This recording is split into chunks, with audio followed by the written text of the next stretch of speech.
Desvendando textos difíceis da Bíblia, com o pastor Pedro Moura, aqui na Rede 316, todas as sextas-feiras, às 10 horas da manhã, horário de Brasília. É tempo de desvendar mais um texto de difícil compreensão nas Escrituras. Muito bem, nós já estamos aqui, então, ao vivo, agora sim, valendo, né? Porque o meu amigo Luiz estava tentando aí já arrumar esse pequeno contratempo que tivemos lá com o nosso querido pastor Pedro Moura, mas já deu certo. Agora sim está me ouvindo, agora sim a câmera está tranquila, né? E agora, então agora vamos para frente. Bom dia, meu pastor!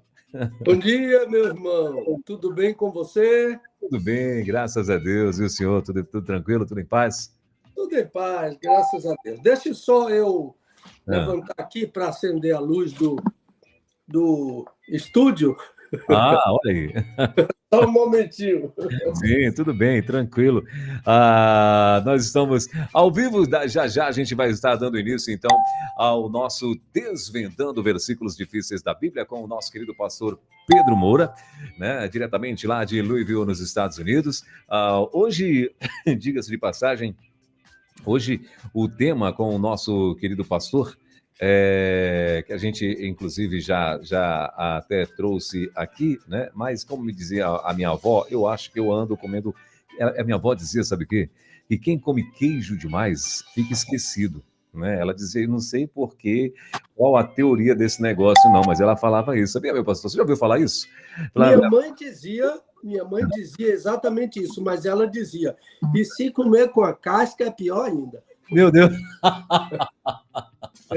Olha aí, minha avó dizia isso, quando a gente estava esquecido, ela falava assim, meu filho está comendo queijo demais, não está não? Aí eu ficava assim, entendendo, mas cara, queijo, o que tem a ver o queijo com... Mas queijo é tão bom, né? Mas eu digo uma coisa, os antigos, eles podiam até aumentar, mas eles não inventavam não, viu? Isso aí tem alguma coisa por trás desse negócio aí. Mas o que eu queria dizer é o seguinte, que hoje o nosso tema é no Monte da Transfiguração, amigo. Esse é o tema de hoje aí para o nosso Desvendando Versículos Difíceis da Bíblia. Gente, para você que está chegando, essa semana chegou, graças a Deus, chegaram mais pessoas por aqui, viu, meu pastor? E então, para você que está chegando e quer participar do programa, você vai ter que mandar as tuas perguntas curiosas ou dúvidas mesmo que você tem a respeito da Bíblia. Você vai mandar lá para o e-mail desvendandoversículosdifíceis@gmail.com. Esse é o e-mail para você mandar as perguntas, ok? O pastor Pedro, ele pega essas perguntas e, claro, ele vai se debruçar em cima delas para poder responder com muita tranquilidade e com muito embasamento mesmo, né? Então, você faz a tua pergunta, por ordem de chegada, ele seleciona ali, escolhe um tema e seleciona as perguntas que chegaram ali e manda aqui no programa, né? E aí ele responde toda sexta-feira, tá bom? Aí tem ele tem também uma canjinha, né? Na sexta-feira seguinte, né, ele sempre está ali respondendo ainda perguntas do tema da sexta-feira passada. Então tem esse negócio também. Aí, se você tiver mais dúvidas, se não ficou muito claro alguma coisa, você manda de novo lá para Desvendando Versículos Difíceis, @gmail.com, e aí ele vai estar respondendo. É assim que funciona o nosso Desvendando Versículos Difíceis da Bíblia, toda sexta-feira, aqui às 10 horas da manhã, com o nosso mestre, pastor Pedro Moura. Pastor Pedro Moura é um professor universitário, doutor em teologia, grego, hebraico, né? Nesse momento ele está nos Estados Unidos, mas mora em Salvador, mas já morou nos Estados Unidos, na Suíça, em Israel, né? E então, assim, é uma pessoa que tem aí todo o know-how para estar aqui juntamente com a gente, né, nessas sextas-feiras, nos abençoando, né? Muita gente do mundo inteiro nesse momento para estar ouvindo o nosso querido mestre pastor Pedro Moura. Então, é assim que funciona. Seja você que chegou agora na rede, seja muito bem-vindo. E se você quiser conhecer o nosso pastor, Nesse momento, nós também estamos ao vivo na Rede 316 TV, lá no nosso YouTube, aí no nosso canal do YouTube. É só você ir lá, se inscrever também. Tem uma programação bacana demais dentro do nosso canal que está acontecendo aí todos os dias. Não é isso, meu pastor? Irmã Dulce também? Exatamente isso. Fora tanto elogio, o resto está tudo bem. Mas é bíblico, dê honra a quem tem honra, né? Então. A irmã Dulce está bem? Está bem, graças a Deus. Estamos aqui com. Como é que está? Como é que está a Bianca? Bianca, né? Oh, a Bianca está linda. Mas a Bianca mora em Elizabethtown, não é aqui. Então, é mais ou menos 1 hora daqui lá. Sim. E de vez em quando ela aparece por aqui. Ok. E agora nós estamos aqui com 2 netinhas. A Luísa, que você conhece, esteve lá no Brasil durante 6 meses com a gente. Uhum. E a Ana Carolina, que é filha do nosso filho Saulo. Ela mora em Campbellsville, mas ela está aqui conosco. Os pais deixaram ela aqui e a gente está desfrutando dessa menina linda e abençoada, e que crente em Jesus, que está aqui conosco. Maravilha, maravilha. Muito bom. Ontem, como eu não poderia deixar de comentar, ontem, né, nós mais uma vez estivemos ali no Maracanã com mais um jogo maravilhoso. Então não poderia deixar de comentar, não sei se o senhor acompanhou por aí, meu pastor, Flamengo e Grêmio, né? Era para ser uns 4-0 pelo menos, 4-1, né? Porque eles fizeram um gol no final.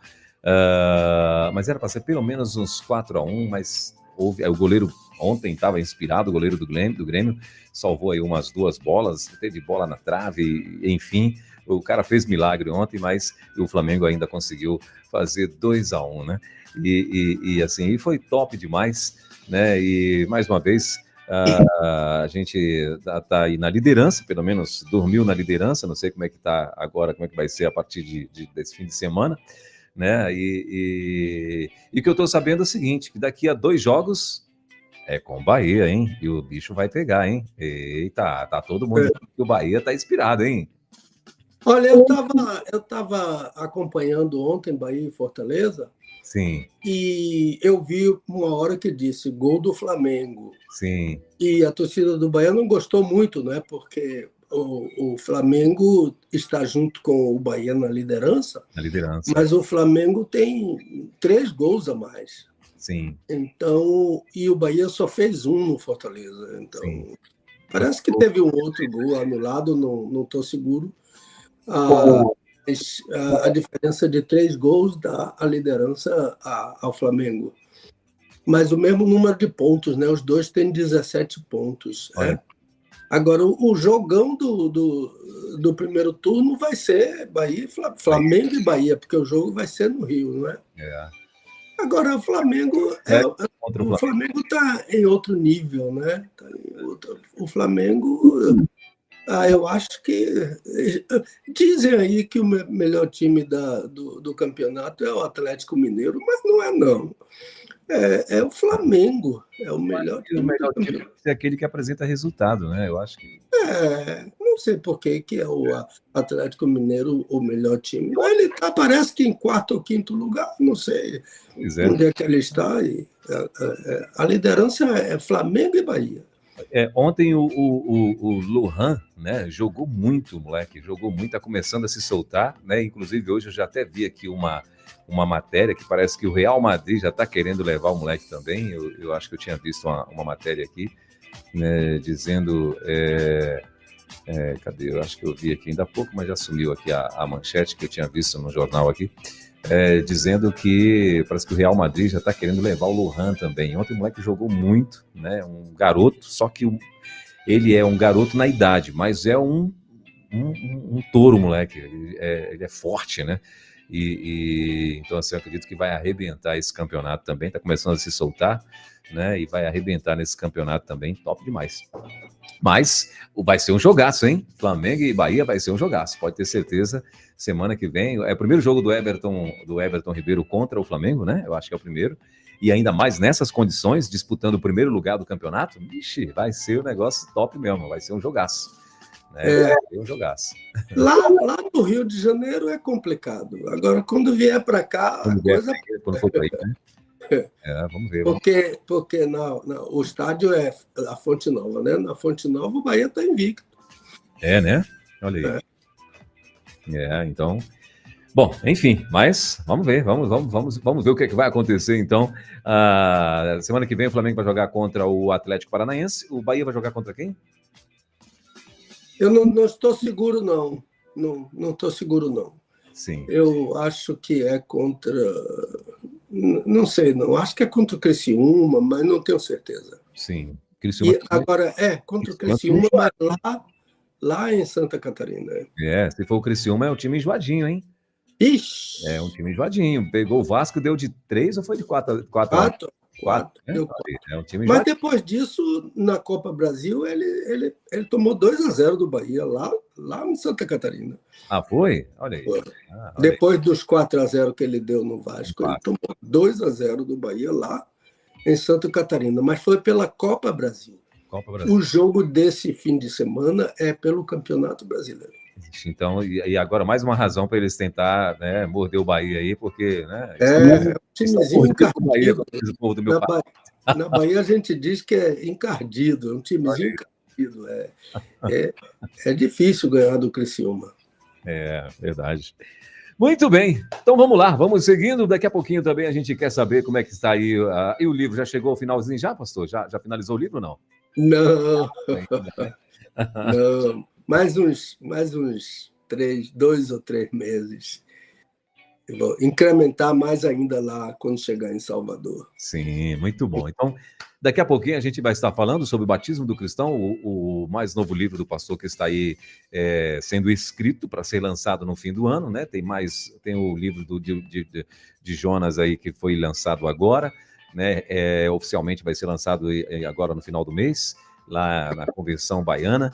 Então, assim, mas daqui a pouquinho a gente vai estar falando sobre isso, porque nesse momento eu quero trazer para a gente aqui, pastor, as perguntas da semana passada, pode ser? Então, por favor. Tem também, daqui a pouquinho também, tem o alô, né? O alô vai para quem daqui a pouquinho, mas daqui a pouquinho só. Mas antes, vamos lá para as perguntinhas da semana passada, questões do programa anterior. Então, vamos lá. Posso mandar a primeira, meu pastor? São 7 perguntinhas, né? 7 perguntas, olha aí, ó. Rendeu, hein? Então, eu vou mandar a primeira. Como é que o senhor quer fazer? Quer que eu mande todas e o senhor responde? Ou... Olha, eu quer fazer? Acho que a ideia de responder um a um é melhor. É melhor, né? Então tá. Então vamos lá. Então a primeira. Pastor, não entendi a informação sobre a palavra, aspas aí, ele botou a palavra hipócritas. Seria o caso de dizer que todo ator é um hipócrita? Então, eu vou repetir. Então é ótimo, né? Eu vou repetir a informação passada, tentando melhorar aquilo que fez confusão na cabeça do nosso ouvinte, né? Porque a ideia é que a hipocritez, que é a palavra grega, originalmente ela não pertencia ao léxico português, somente ao léxico grego. Então, como é que essa palavra chegou na língua portuguesa? Foi por um método chamado transliteração.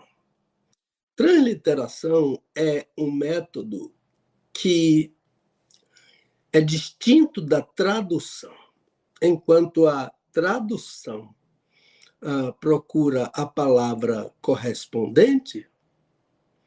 Por exemplo, se eu falo a palavra sus, S-U-S, em hebraico, a tradução é cavalo. Se eu falo sussá, é égua. Isso é tradução. Mas se eu pego a palavra sus em hebraico e escrevo S-U-S com os nossos caracteres, isso é transliteração. Então, enquanto na tradução eu procuro a palavra correspondente, na transliteração eu procuro o som correspondente. Então, por exemplo, batismo não foi uma palavra traduzida pelo nosso tradutor principal, que é João Ferreira de Almeida. Quando ele chegou na palavra batismo, em vez de ele, ao invés de ele traduzir a palavra, ele transliterou a palavra. Então, se ele houvesse traduzido a palavra, então, quando ele se deparou com a palavra, o verbo baptizou, que é batizar, ou o substantivo baptisma, ele teria traduzido por mergulho, não é? Então, mergulho é imersão, é tradução de baptismos, imergir é tradução de baptizo, mas batismo é transliteração. Ele procurou o som correspondente. Então, transliterações são boas, não é? São necessárias, por exemplo, nomes de lugares, não é? Horeb, em hebraico, Horeb, em português, nome daquele monte.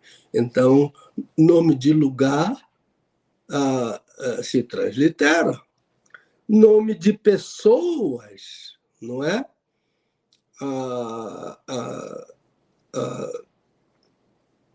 Elimelec. Se fosse traduzir, meu Deus é um rei. Mas foi transliterado porque é nome de gente, nome de uma pessoa, não é? Então, Davi, em hebraico, David, significa amado, mas não foi transliterado, ele não foi traduzido, foi transliterado, por isso que nós temos D-A-V-I-D, né? Da palavra Dode. Dode tem as mesmas letras do nome Davi, e Dode significa tio, mas também significa amado. Então, a noiva, a mulher lá do Cântico dos Cânticos, ela diz Dodilivani lo. Dodilivani lo. O que é que ela está dizendo? Sou do meu amado e meu amado é meu.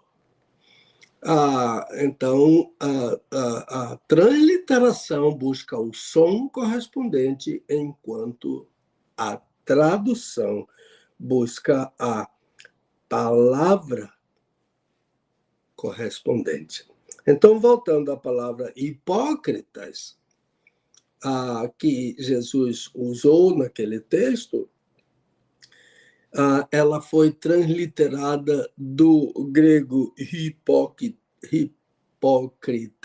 hipocrites, e se o tradutor João Ferreira de Almeida, ao invés de transliterar, ele traduzisse, então ele diria ator, atriz.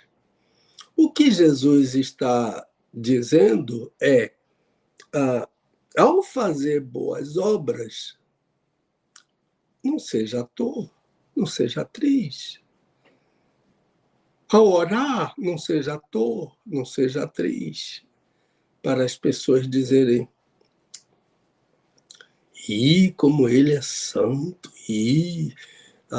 eu fico humilhado na presença dele, ouviu a oração dele. Eu não estou dizendo que uma bela oração, uma oração inspirada, significativa, seja feita para demonstração de fidelidade, etc. e tal. Mas o que eu estou dizendo é que pode haver sim, porque acontecia com os fariseus, não é? Que eles oravam para mostrar santidade, para mostrar pureza, para mostrar. Jesus disse: o ator recebe o aplauso da plateia, enquanto o que jejua e se mostra jejuando, ele recebe o aplauso. Ih, irmão fulano jejua, tá vendo? Olha como está a cara dele, desfeita, não é? Pratica boas obras, olha como, tá vendo? Ele deu um relatório de tudo que ele faz de boas obras, etc, etc e tal, e se vangloriou nisso. É isso que Jesus está dizendo, já recebeu a recompensa. Então Jesus disse: quando você orar, seja você mesmo. Quando você praticar boas obras, seja você mesmo. Quando você jejuar, seja você mesmo. Não seja um ator. Não seja uma atriz. Acho que é mais ou menos por aí que essa ideia de hipócrita agora não significa que todo ator é um hipócrita. Não, não é isso. Não. Hipócrita é ator. É isso que está. A palavra é que é. Agora, não no sentido que a gente entende como hipocrisia, né? No Brasil, o sentido, o sujeito é um hipócrita. Está falando que ele é uma pessoa sem caráter, não é? E não está dizendo que ele é um ator, mas a palavra hipócrita significa ator, e nem todo ator é hipócrita. Muito bem. Pastor, a próxima pergunta é: Pastor, eu penso que oração é mais importante que boas obras e jejum. Por exemplo, o apóstolo Paulo ordena, aspas, orai sem cessar, está lá em 1 Tessalonicenses, capítulo 5, versículo 17. Mas ele não ordena fazei boas obras sem cessar, ou jejuai sem cessar. Rapaz, o povo descobre coisa, né, pastor? Olha, quando Jesus fala nessas 3 virtudes cristãs, boas obras, oração e jejum, ele não põe na ordem oração, jejum, boas obras. Ele não fala sobre relevância, sobre sobreposição, não é? Ele não fala sobre a posição de uma virtude dessas sobre as outras. Pelo contrário, ele trata-as com igualdade de importância. Por quê? Porque são todas, as 3 são virtudes cristãs. Então, no orar sem cessar, por exemplo, ele manda em tudo dar graças, porque esta é a vontade de Deus. Então, são 2 ordens continuadas: orar e dar graças. Sobre boas obras, Paulo afirma que elas foram criadas por Deus para que nós andássemos nelas. Então, isso é, andássemos praticando boas obras. Jejum é uma decisão pessoal. A Bíblia ensina o jejum. mas cada pessoa escolhe o tempo de jejuar. Uma ocasião, Jesus disse que em dia de festa não se faz jejum, né?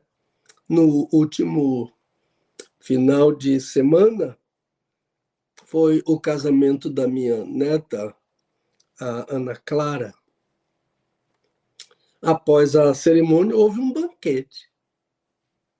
Então, aplicando-se o que Jesus disse, não era dia de jejuar. Todo mundo sentou na mesa para comer, e comer bastante. Eu mesmo comi bastante. Uma feijoada aqui nos Estados Unidos é coisa rara. Tinha 2 mesas grandes, uma no salão, uma de um lado, outra do outro. De um lado estava a comida americana e do outro lado estava a comida brasileira. Então, eu não estava nem prestando atenção, mas um irmão que estava lá, ele disse, olha, não tem fila na mesa da comida americana. Os americanos estão todos na fila da feijoada. Então, não é dia de jejuar, é dia de comer. De comer e comer muito. Agora, no dia da tribulação, aí a gente não faz banquete. Ninguém prepara um banquete para a tribulação, porque está atribulado. Porque meu filho está... fulano, nada de meu filho. Fulano está com câncer terminal, está sentindo muitas dores, está se ultimando lá numa UTI. Vamos fazer um banquete. Como você faz isso? Nesse dia, se ora, se jejua, chora. Busca a palavra de Deus. Pede ajuda em oração. Conclama os intercessores. Por quê? Porque está atribulado. Está precisando da ajuda. Aí a gente jejua. Mas no dia da festa, não. No dia da festa a gente cai no prato, que é uma vergonha. Uma vergonha não.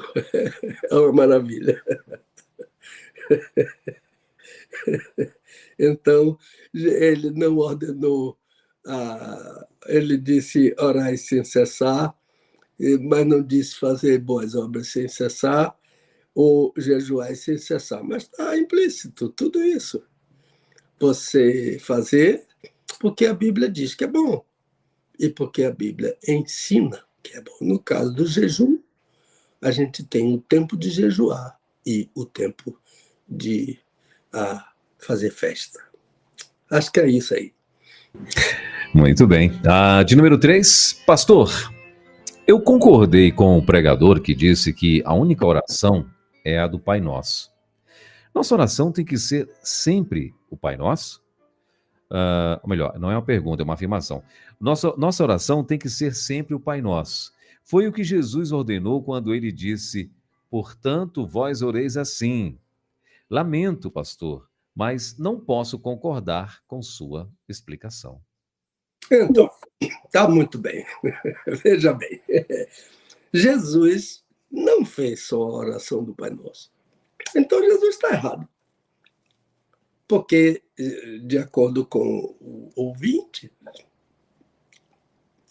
nós só podemos orar a oração do Pai Nosso. Porque Jesus disse, portanto, vós orareis assim. Não é por aí. Ele não fez só essa oração. Lembre-se, por exemplo, que Jesus disse, santifica-os na verdade, a tua palavra é a verdade. Isso é uma oração que ele estava fazendo ao Pai. João 17, versículo 17. Uma outra oração que Jesus fez, que ele prometeu fazer, foi, eu rogarei ao Pai. Ele vos dará outro consolador. Não é Pai Nosso? Outra oração que Jesus fez, quando ele disse, Pai, é chegada a hora, glorifica o teu Filho, para que o teu Filho te glorifique a ti. Pois lhe deste autoridade sobre todas as pessoas, para que conceda a vida eterna a todos os que lhe deste. Jesus está orando ao Pai. Aliás, Jesus só orava ao Pai, não é? Então, e diversas outras, né, orações distintas do Pai Nosso. Então, meu querido ouvinte, entendo a sua preocupação, mas não me parece que seja esse o uso da oração do Pai Nosso, porque então seria um caso de recitação, não é? Lembre-se que a palavra reza, que não está no Novo Testamento, a palavra reza vem do latim e significa recitação. É a palavra recitare. Então, a reza é uma recitação de algo que alguém já escreveu. No caso, a oração do Pai Nosso, de Jesus. Então, eu repito, recito, isso é reza. Então, é evidente que não é proibido recitar a oração do Pai Nosso em nossos cultos, ou o crente recitar a oração do Pai Nosso em suas orações particulares. Eu faço isso. O que baseia a minha oração é o Pai Nosso. Então, não é proibido cantar hinos com a letra do Pai Nosso. No dia do casamento da minha neta, Ana Clara, a mãe dela, que é professora de canto em uma universidade aqui, nos Estados Unidos, a minha nora cantou o Pai Nosso no dia do casamento. A minha preleção no casamento dela foi sobre o Pai Nosso, ensinando a eles dois o conteúdo do Pai Nosso. Então, é soleníssimo recitar o Pai Nosso em nossos cultos, cantar o Pai Nosso. Então, isso é de grande importância. Mas não existe essa ideia de que a oração tem que ser sempre o Pai Nosso, como o nosso ouvinte falou. E ele se escudou no fato de Jesus ter dito: portanto, vós orareis assim. Não foi isso que Jesus ensinou com essa expressão. É um equívoco, certamente. Um equívoco prejudicial à doutrina bíblica. A oração do Pai Nosso é um modelo. Eu estava fazendo uma preleção para um grupo de policiais federais lá em Salvador, e falando sobre a oração do Pai Nosso como um modelo. E no outro dia, um daqueles policiais disse: eu nunca pensei nisso, que a oração do Pai Nosso era um modelo de oração. É um modelo, não é? E a oração do Pai Nosso é composta de pequenas orações. Cada uma delas é uma oração. E o conteúdo dessas pequenas orações é que deve estar em nossas orações. Então, qual é o conteúdo da oração do Pai Nosso? A paternidade de Deus. Jesus ensinou: quando você orar, diga Pai.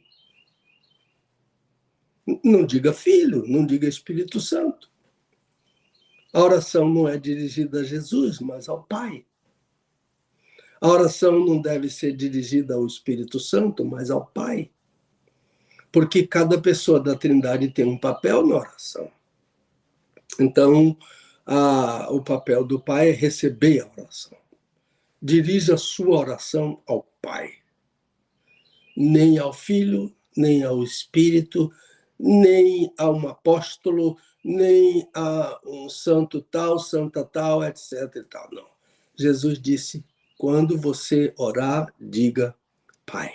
E não é o genitor, não é? Por isso que Jesus disse: Pai nosso que estás nos céus. Então, isso é um conteúdo, a paternidade de Deus. O outro conteúdo é: eu santifico o nome de Deus na minha vida.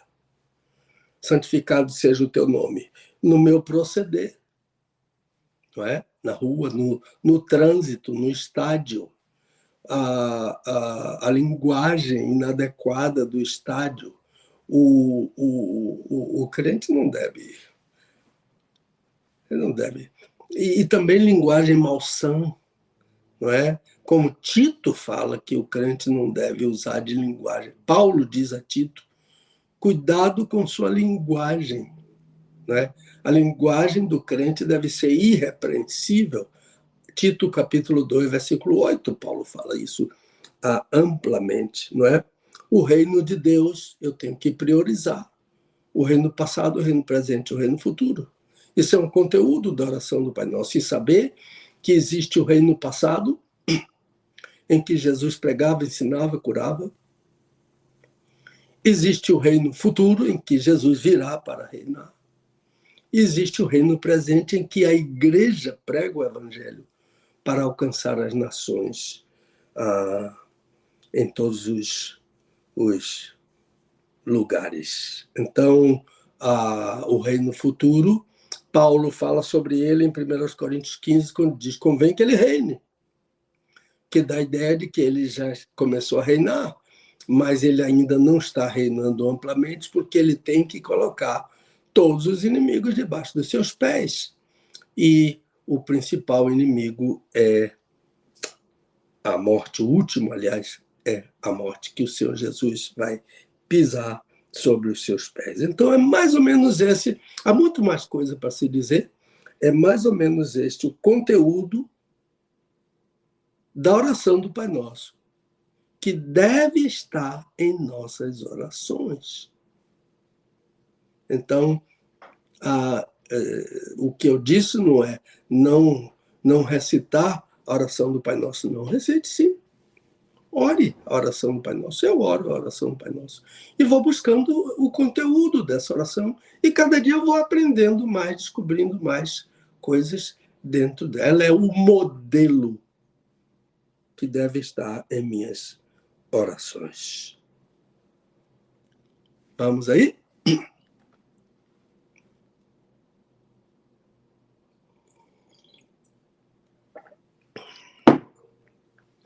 Parece que você está com a câmera congelada.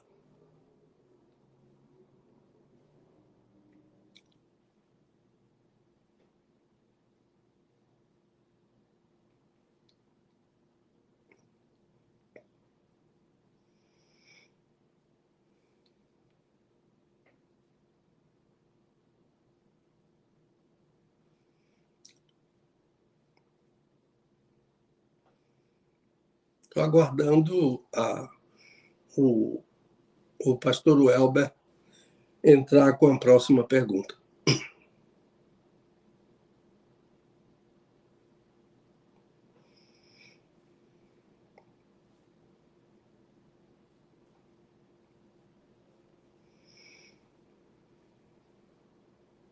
Alô, alô?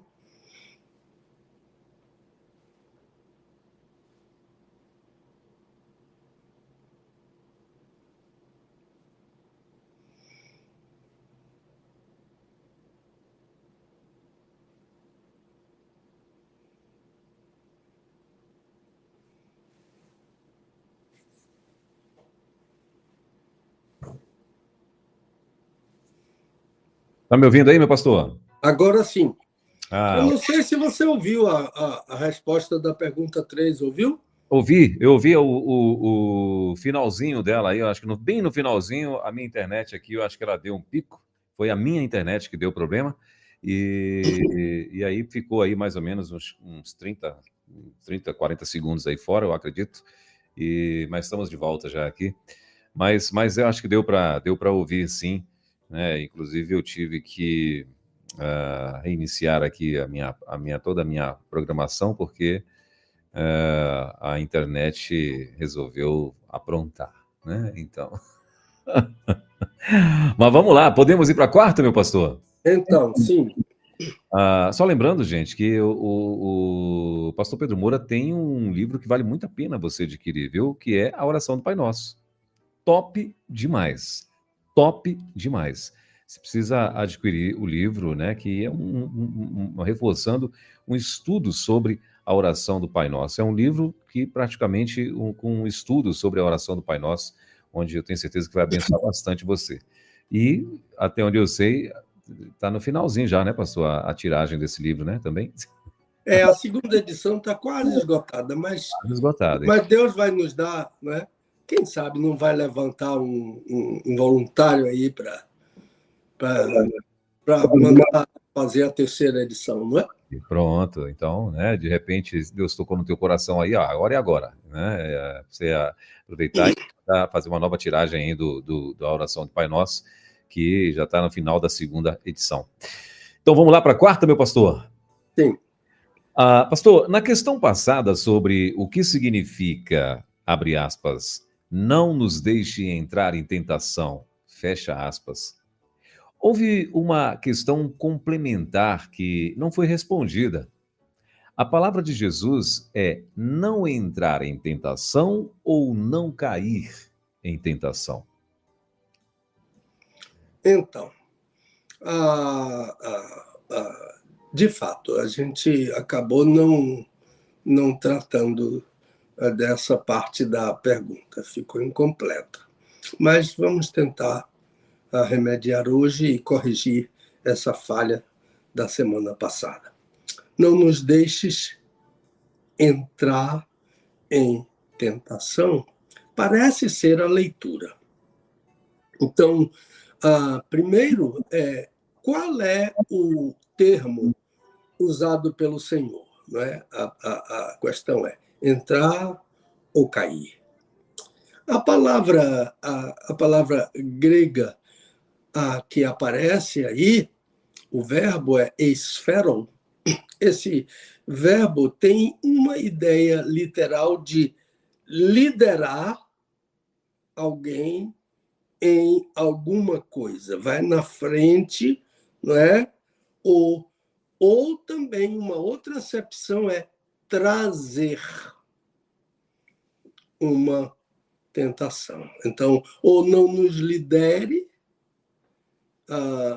em uma tentação, ou não nos traga uma tentação. Então, como a gente tem certeza de que Deus não faz isso, então vamos tentar subdividir a questão, né, para ver se melhora a situação da resposta dada semana passada.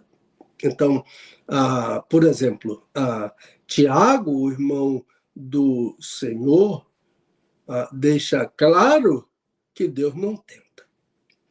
Tiago, capítulo 1, versículo 13. E ele também explica por que Deus não tenta.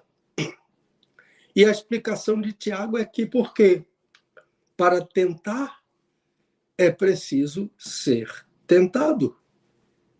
E Deus não pode ser tentado. Por isso, diz Tiago, ele a ninguém tenta. Deus nos testa sem nos tentar. Deus nos testa sem nos tentar. A outra questão é a palavra tentação. E pode ser, e aqui, nesta oração do Pai Nosso, esta palavra pode ser traduzida por tribulação, provação. Porque a palavra usada pelo Senhor é peirasmos. E peirasmos tanto pode ser provação, como pode ser tentação.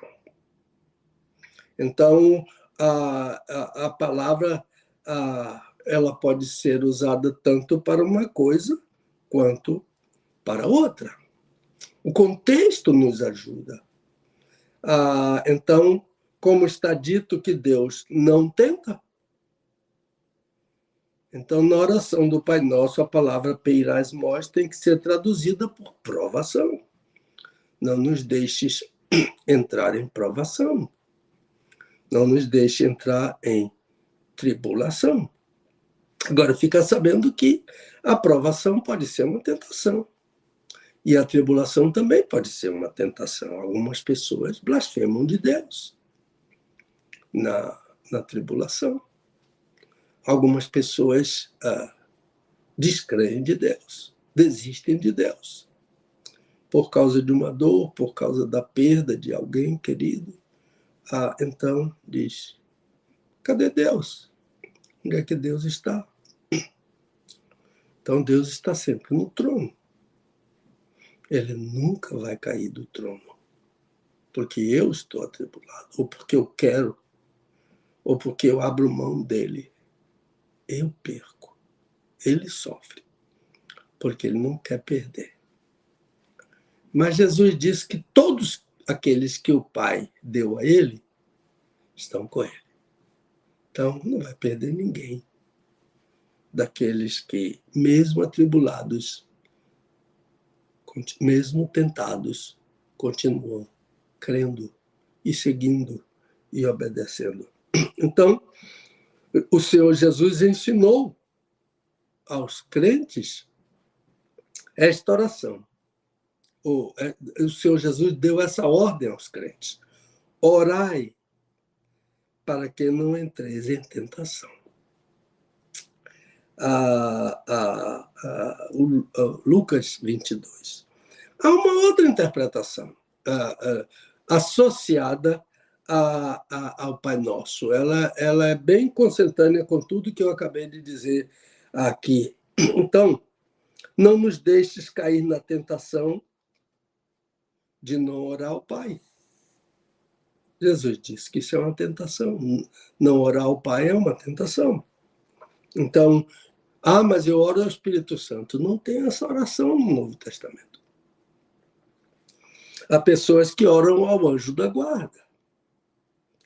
Não há essa oração no Novo Testamento. Há pessoas que oram aos apóstolos. Pedro, João, Paulo. Não há oração aos apóstolos no Novo Testamento. Há pessoas que oram a Maria, a mãe do Senhor Jesus. Não há essa oração no Novo Testamento. E Jesus é quem dá o exemplo. Ele só orava ao Pai. Ele diz, eu rogarei ao Pai. E em outra oração ele diz, tudo quanto pedirdes ao Pai em meu nome, ele vos concederá. Então, aqui já aparece o papel de Jesus na oração. É o nome. Eu peço ao Pai em nome do Filho. E o Espírito me ajuda. Romanos 8, 26. Nessa oração. Ele conserta, ele revisa a minha oração. Ele intercede aqui por mim e Jesus intercede lá diante do Pai. Só que eu não preciso pedir ao Espírito Santo para fazer isso. Eu não preciso dizer a Deus, o Espírito Santo é Deus, aquilo que ele tem que fazer. Então, o papel, a oração é ao Pai, em nome do Filho, e receberá a ajuda do Espírito Santo. A outra coisa, não nos deixes entrar na tentação de não santificar o nome de Deus, de atrair blasfêmia para o nome de Deus, zombaria. Você não diz que é crente? Isso é não santificar. Não nos deixe cair na tentação de não buscar, de não trabalhar, de não ansiar pela vinda do reino. Deve ser prioridade, buscar em primeiro lugar o reino de Deus e a justiça do reino de Deus. As demais coisas vos serão acrescentadas. Não nos deixes cair ou entrar na tentação de não submeter a nossa vontade à vontade de Deus. Isso é uma tentação. Eu entender que a minha vontade é melhor do que a vontade de Deus. Não nos deixes entrar na tentação de não pedir a Deus que me alimente com o filho dele. O pão nosso não é o pão da padaria. O pão nosso é o Senhor Jesus.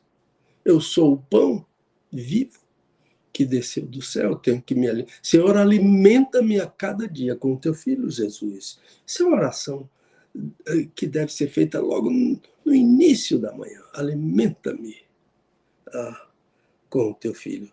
Não me deixes entrar na tentação de não perdoar. Não é? Perdão é difícil. É a parte mais difícil da oração do Pai Nosso. É difícil, custa caro. E há pessoas que carregam, não é, dificuldades que tiveram com outros, não perdoam.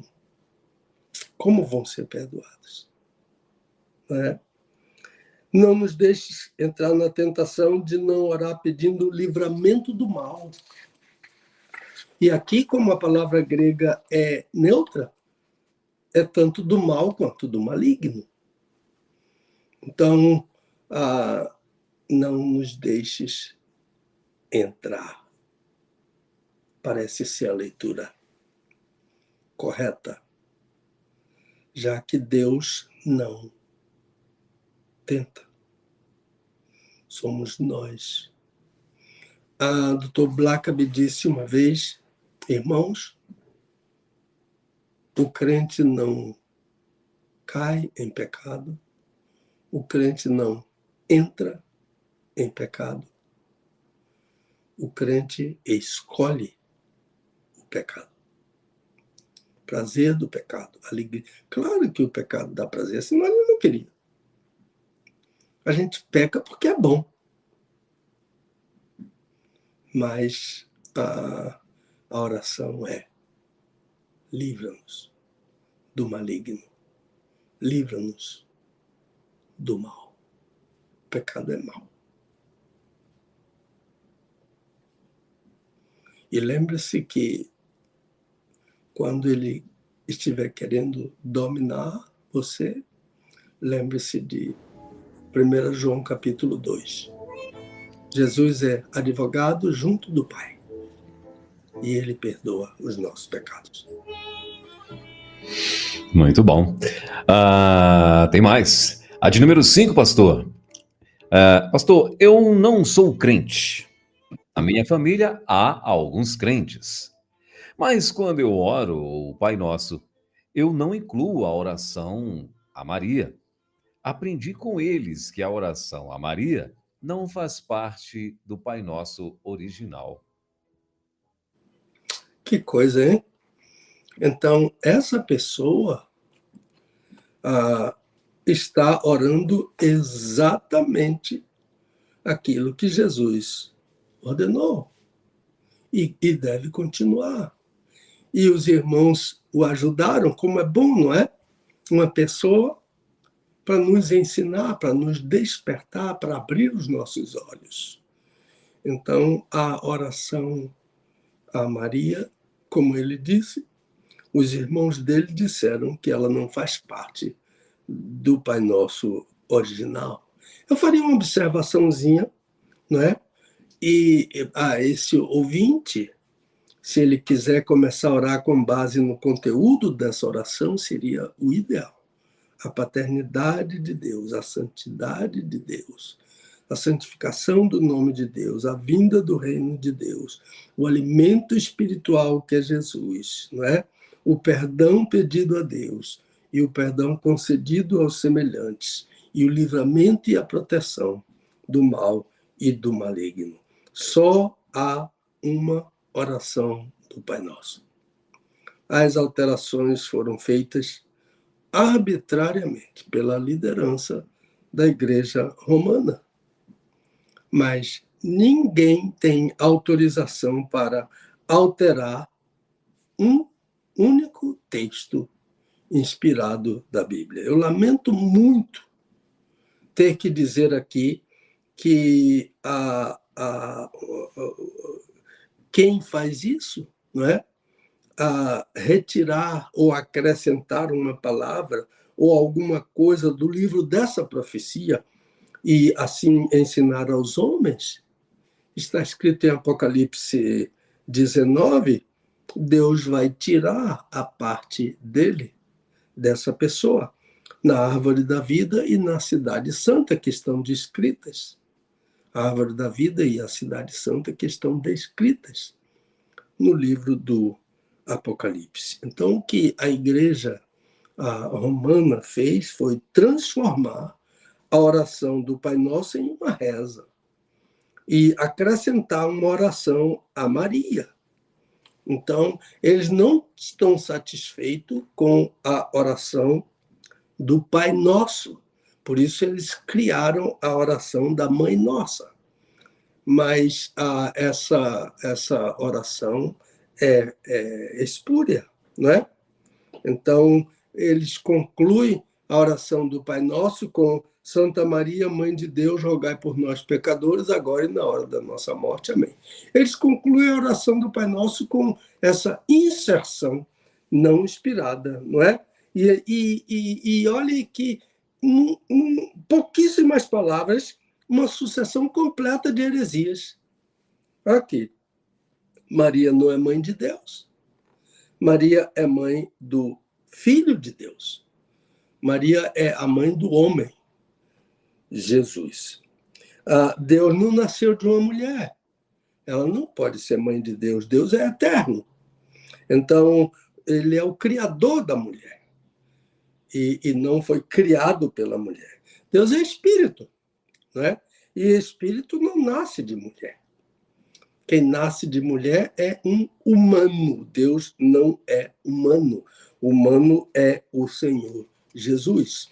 E quem intercede por nós, agora e na hora da nossa morte, é Jesus. Olha o que Paulo diz em 1 Timóteo 2,5. Há um só Deus e um só mediador entre Deus e os homens, Cristo Jesus, homem. Ele é o único mediador. Maria não intercede por nós. Maria, o seu corpo está na sepultura, como de todos os humanos, e o seu espírito está no paraíso, como o de todos os salvos por Jesus. Maria disse que foi salva por Jesus. Ela disse, meu espírito se alegra em Deus, meu Salvador. O Deus Salvador é Jesus. O filho dela é o Salvador dela. Então, ela não é mãe de Deus, ela é mãe do homem, Jesus. Então, essa inserção é uma reza, não uma oração, e não deveria estar incluída, é espúria, não deveria estar incluída num texto inspirado, que é o texto da oração do Pai Nosso.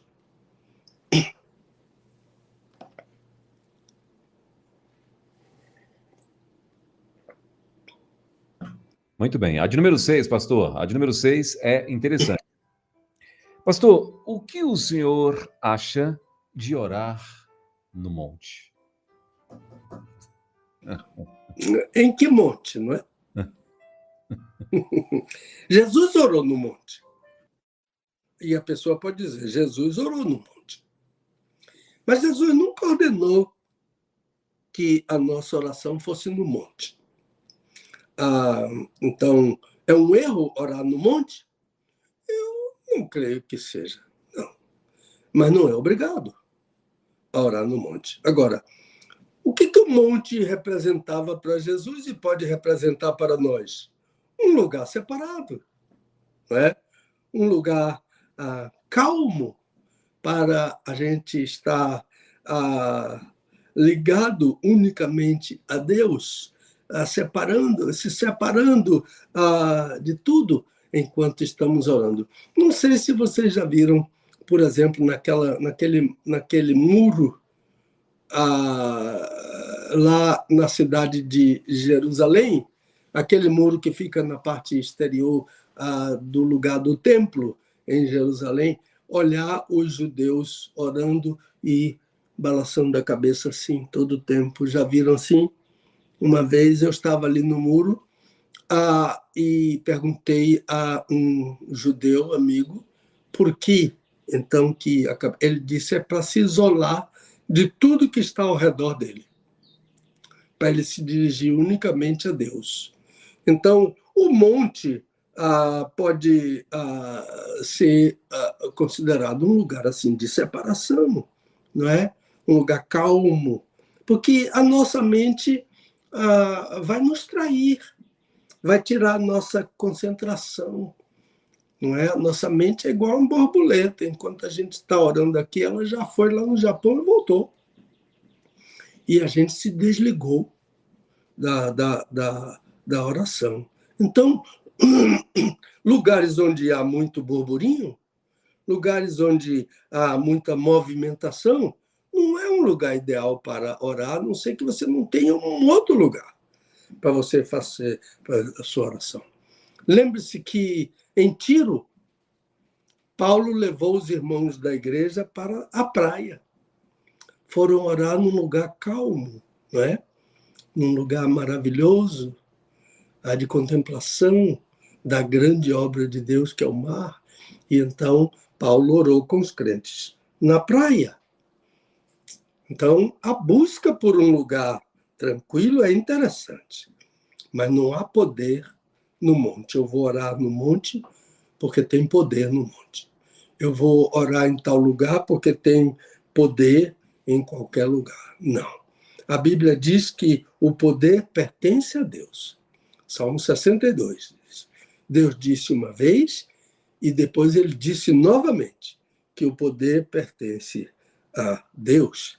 E então esse Deus que tem todo o poder é capaz, diz Paulo em Efésios capítulo 3, ele é capaz de fazer infinitamente mais do que tudo o que pedimos ou pensamos, de acordo com o seu poder que atua em nós. O poder que atua em nós não vem do monte.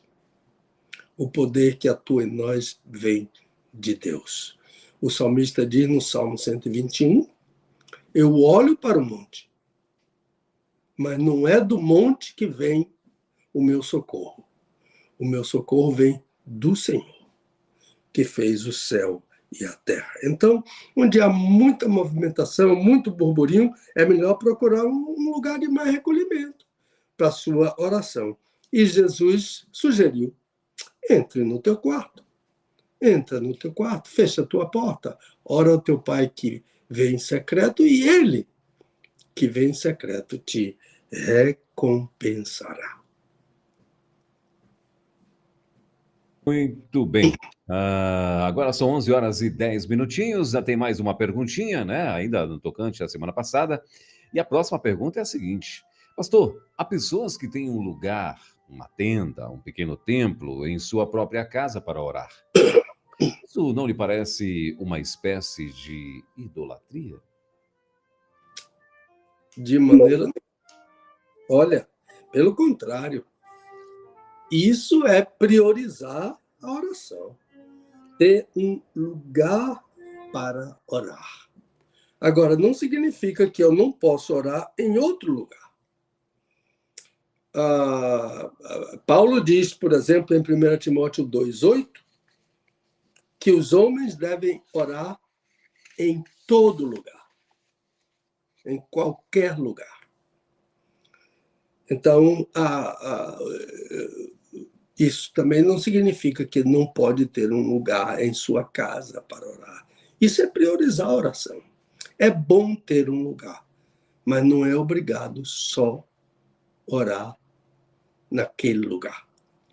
Que os homens orem em todo lugar, levantando mãos santas, sem ira, sem contenda. É orientação paulina, apostólica, para nós em 1 Timóteo 2, versículo 8. Ore no seu lugar reservado, ore no seu quarto, ore naquela tendazinha que você construiu para orar, mas ore em outros lugares também.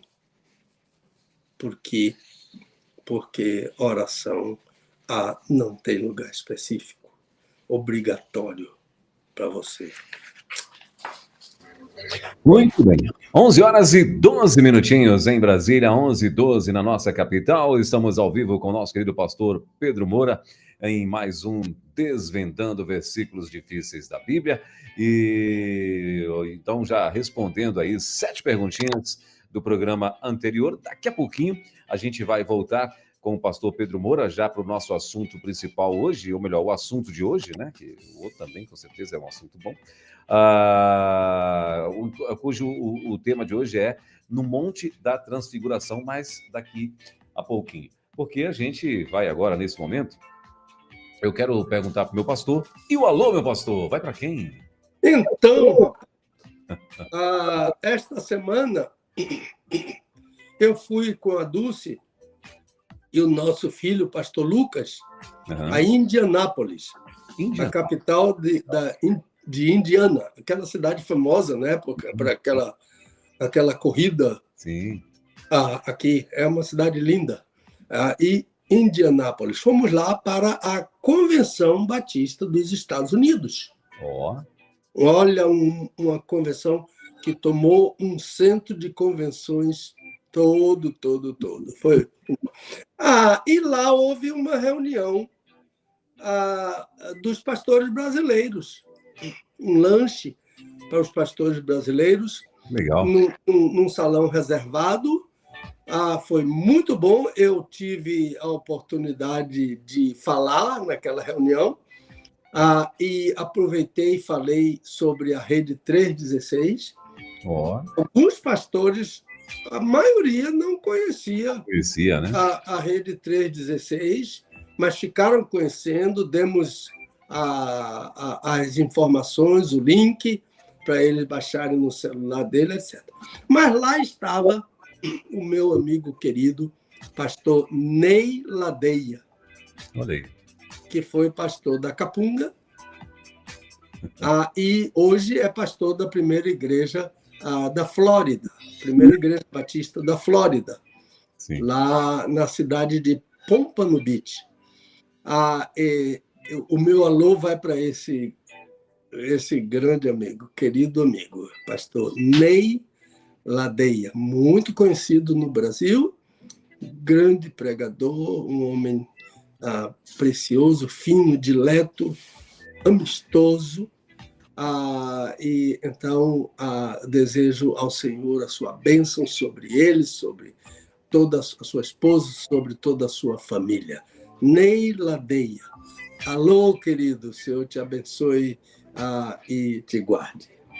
Maravilha. Pastor Ney, receba um abraço aí de toda a equipe da rede também. Deus abençoe sua vida mais ainda, em nome de Jesus.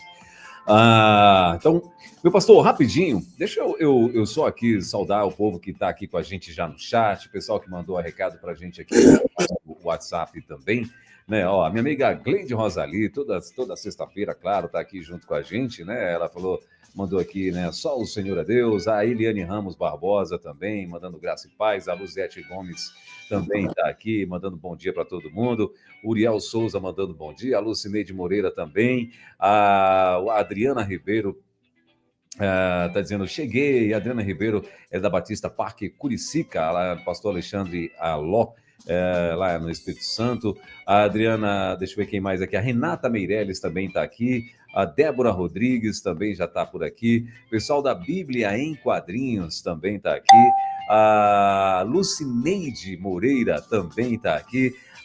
Deixa eu ver quem mais. A Nildete Santos também já está na área. A Lucineide está dizendo assim, que maravilha de explicação. O pessoal da Bíblia em Quadrinhos dizendo, vamos dar o like aí, meu povo. Tem muita gente assistindo, mas não acho que não tem, o pessoal não está. Dá o like lá, gente. Vai lá, aperta no joinha lá. Dá um clique no joinha lá e tal, para poder, né, a gente saber que você passou por aqui, né, em nome de Jesus. Tem muita gente assistindo também, que não mandou recado aqui, mas dá um joinha lá. Deixa eu ver quem mais. A rede de web rádios cristãs, rede de web rádios cristãs amigas, mandando aí bom dia, pastor Pedro Moura.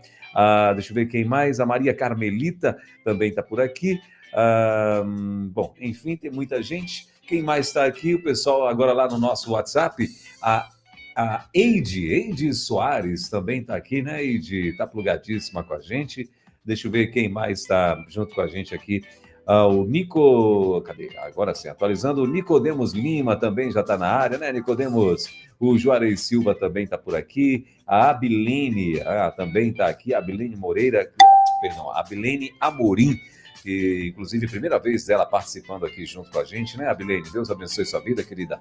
Bom saber que você está aí linkada junto com a gente. Deixa eu ver, ela até escreveu alguma coisa aqui, deixa eu ver o que ela escreveu. Ela está dizendo que é a primeira vez que ela ouve a rádio, está amando. Deus abençoe vocês e gostaria de ouvir uma música com um novo som, se for possível. Acredita. Então tá certo. Daqui a pouquinho a gente vai estar tocando também, tá bom, Abilene? Deus abençoe, querida. Ela mandou esse recado às 10 horas, pontualmente, aqui, horário de Brasília. A Luciana Érica também tá por aqui, né, Luciana? Bom dia, querida. Também passou já por aqui minha amiga Miriam. Olha aí que legal, Miriam Silva. Miriam Silva, ela é da Igreja Batista Memorial, no Curado 4. E isso fica em Guararapes, Pernambuco. Olha que legal, rapaz. Tá lá, tá plugada com a gente, minha amiga Miriam. Legal, Miriam, seja bem-vinda, querida. Deus abençoe a sua vida. Sejam todos, tanto o pessoal que está aqui na rádio, quanto os que estão aqui no YouTube, sejam todos muito bem-vindos. Bom, meu pastor, então vamos lá. Confirmadíssimo, fim do mês, permitindo Deus, o lançamento aí do livro de Jonas, né? Que vai estar sendo lançado aí mais um livro, né? Aí do pastor, que vai estar sendo lançado na Convenção Baiana, né? Que vai estar acontecendo... eu esqueci o nome da cidade, pastor. Jacobina, rapaz, isso. Vai estar acontecendo em Jacobina, a Convenção Baiana. Então, lá vai ser o lançamento oficial, mas esse livro já está à venda, viu, gente? Se você quiser adquirir o livro, comentário sobre o livro de Jonas, Ministério Pastor, o e-mail, tá? Para você adquirir o livro. Ministério Pastor Pedro Moura, @gmail.com. Esse é o e-mail para você adquirir aí o seu livro. Então, repetindo, Ministério Pastor Pedro Moura, @gmail.com. Esse livro já está aí, já aconteceu, né? O pastorzão já está aí distribuindo. Então é só você entrar em contato, ele vai estar mandando para você, ok? Oficialmente vai ser lançado agora. Olha que coisa chique. Você vai ter um livro que ainda não foi nem lançado ainda. Olha que coisa legal. Né? Então, oficialmente vai ser lançado agora em junho. E no fim do ano, Desvendando Versículos Difíceis da Bíblia, volume 2. Então, adquire o volume 1, também já está acabando aí a primeira tiragem. Eu aconselho você a adquirir o volume 1, senão depois você vai se arrepender, rapaz. Eu tenho falado aqui, o povo não está acreditando em mim. Então, já está sendo lançado o 2, né? E junto com o 2, vai estar sendo lançado também o Batismo Cristão, que é o próximo livro aí do nosso querido pastor Pedro Moura, que também oficialmente vai estar sendo lançado lá na Convenção Nacional em Fortaleza, que vai estar acontecendo em janeiro, acredito eu. Então, gente, imperdível, né? E o pastor também, eu estou falando aqui que o Batismo Cristão, né, vai ser lançado e tal, não sei o quê, mas esse livro, gente, o pastor nesse momento, o pastor mora, quem está chegando agora aqui na rede, nosso pastor Pedro Moura mora em Salvador. Ele é baiano da gema, né? Ele só não fala aquele sotaque assim de Salvador. Você viu, né? Que o pastor não tem sotaque baiano, não. Ele não fala, não. Mas assim, não é porque morou muito tempo fora, longe de Salvador.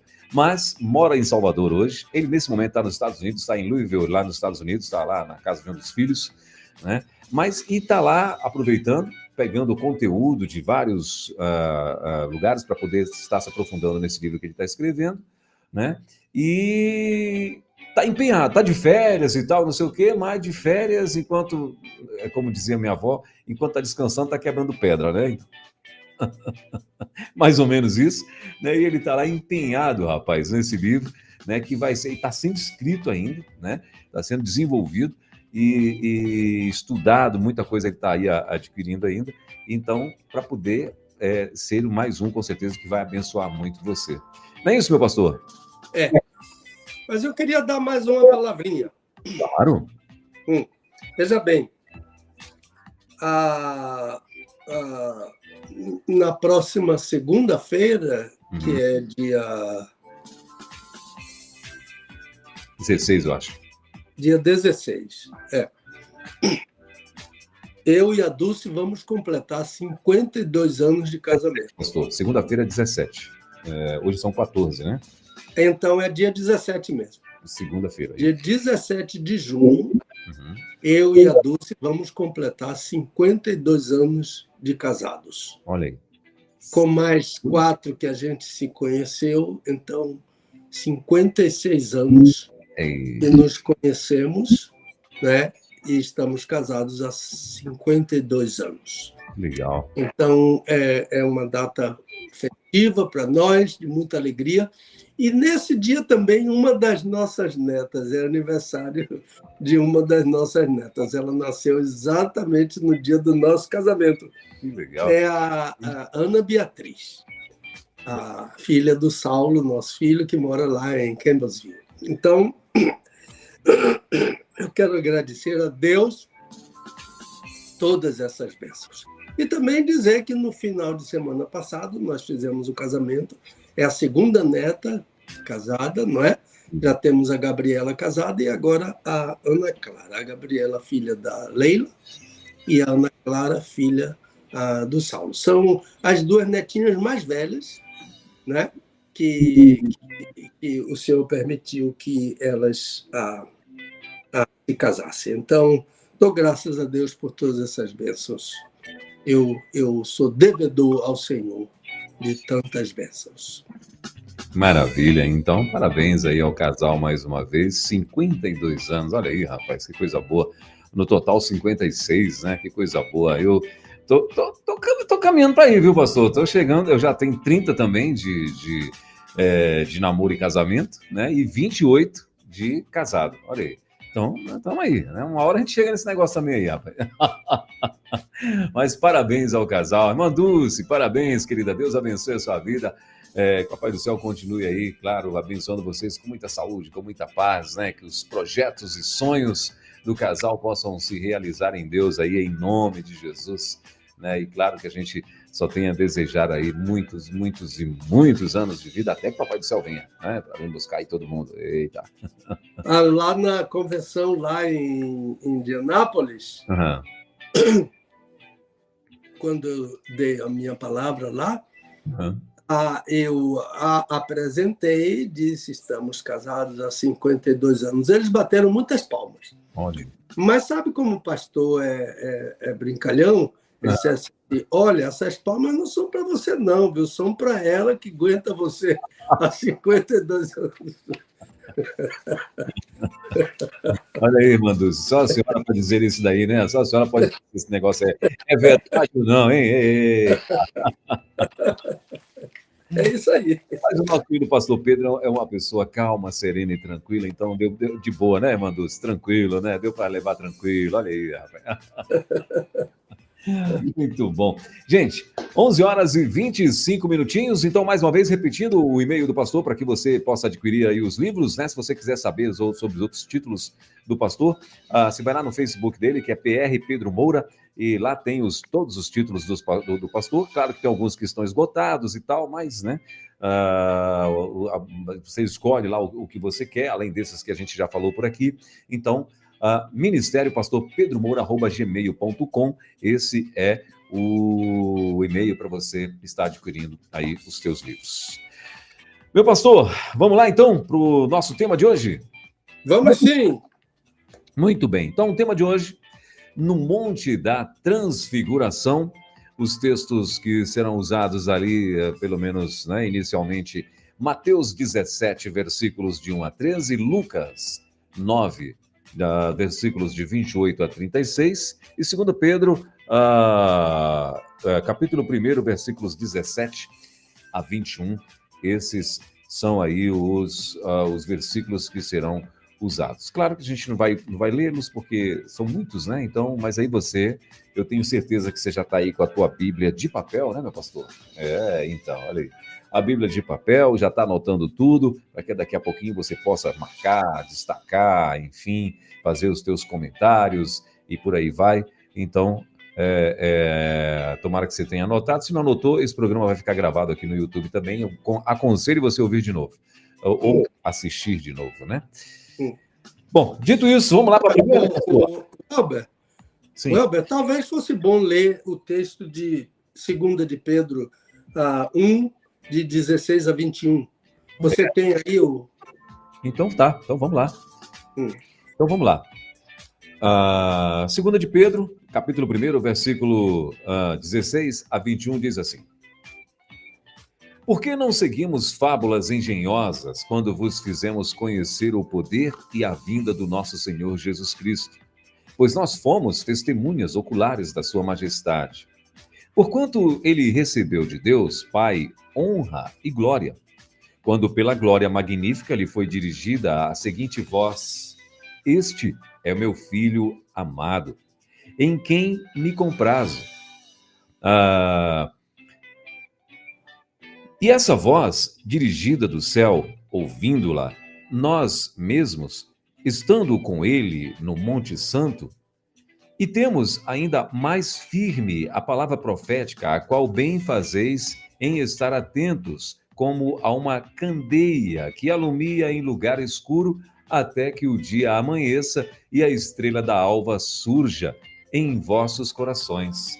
Sabendo primeiramente isto, que nenhuma profecia da Escrita é de particular interpretação, porque a profecia nunca foi produzida por vontade dos homens, mas os homens da parte de Deus falaram movidos pelo Espírito Santo.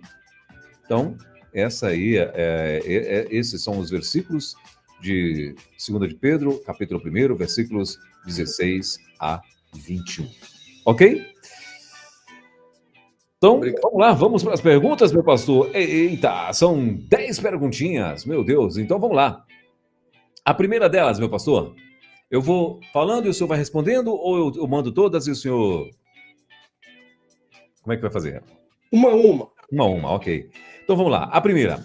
Pastor, o que o apóstolo Pedro quer dizer com a expressão, abre aspas, não seguimos fábulas, fecha aspas? Eu não sei se essa pergunta é válida, mas como o senhor responde a tudo, eu decidi fazer. Certo. Então, toda pergunta é válida, né? Merece resposta. E não se preocupe. Aqui, primeiramente, o apóstolo está usando o verbo seguir, não no tempo presente, como aparece em nossa tradução, seguimos. Ele usa um particípio, não é? E a ideia é não tendo seguido. Então, é alguma coisa que um particípio que dá a ideia de que ele, em tempo nenhum, em momento nenhum, no ministério dele, ele seguiu fábulas, né? Fábulas engenhosas, como ele usa essa expressão, palavras fingidas, né? Por quê? Porque o ensino de Pedro é baseado no testemunho ocular, né? A fábula é uma narrativa imaginária, né? É uma narrativa, inclusive, que usa animais como sendo com características e linguagem dos humanos. Então, falsos mestres usavam fábulas. E outros, né, ainda hoje ensinam que, por exemplo, os milagres dos evangelhos operados por Jesus não são verdadeiros. Então, o apóstolo está dizendo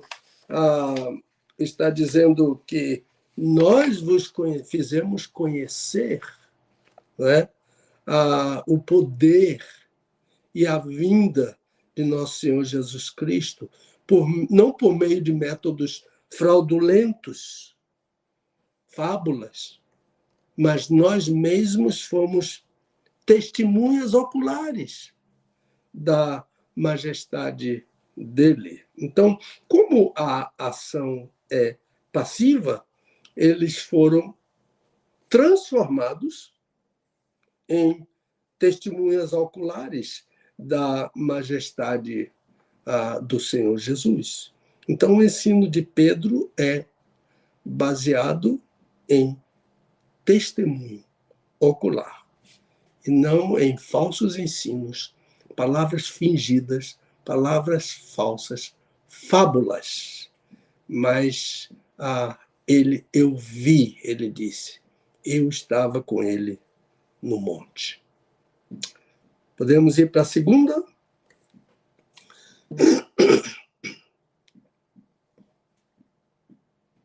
Vamos para a segunda perguntinha. Então, agora são 17 horas, 11 horas, meu Deus do céu, 11 horas e 33 minutos. Já não basta o tempo correndo, hein, meu pastor? E ainda eu querendo acelerar, assim, no mínimo 8 horas, hein? Meu Deus do céu. Mas vamos lá. A segunda perguntinha é a seguinte. Agora sim. Pastor, qual foi o propósito de Jesus em se desfigurar na presença dos 3 apóstolos que foram com ele ao monte? Então, houve um deslizezinho na pergunta, porque Jesus não se desfigurou. Ele se transfigurou. Exato. É distinto, não é? Desfigurar-se é deformar-se. Uma pessoa desfigurada. Ficou com tanto ódio que ficou desfigurado, né? Mas desfigurar também é adulterar, né? Não houve isso. Não houve fingimento, não houve falseamento, não houve adulteração, não. A palavra transfiguração significa mudar de forma. Então, a palavra grega metamorfote é o que aconteceu com Jesus. Ele mudou, ele mudou de forma e não se desfigurou. Jesus se transfigurou. Podemos ir para a terceira. Muito bem. A de número 3. Pastor Pedro, há tantos montes em Israel, o senhor saberia dizer qual é o monte da transfiguração? Então, verdade, muitos montes em Israel, né? Os montes estão ao redor de Sião, como diz o Salmo 125, como estão os montes ao redor de Jerusalém, assim o Senhor está em volta do seu povo, desde agora e para sempre. Mas durante muitos séculos, o Monte Tabor tem sido considerado o Monte da Transfiguração. Aquele monte, ele fica perto da cidade de Nazaré. O Monte da Transfiguração, o Monte Tabor fica perto de Nazaré. É um monte alto, né? Eu dei uma olhada sobre a situação dele. Ele está a quase 60 metros acima do nível do mar. E é tão certo para a tradição que o Monte da Transfiguração é o Monte Tabor, que lá há alguns séculos foram construídas 3 igrejas. Lembra-se que Pedro sugeriu, vamos fazer 3 cabanas? Uhum. Uma para o Senhor, uma para Elias, outra para Moisés. Então, a tradição é tão forte que lá, há alguns séculos, não posso precisar quantos, existem 3 igrejas construídas ali no sopé do Monte da Transfiguração.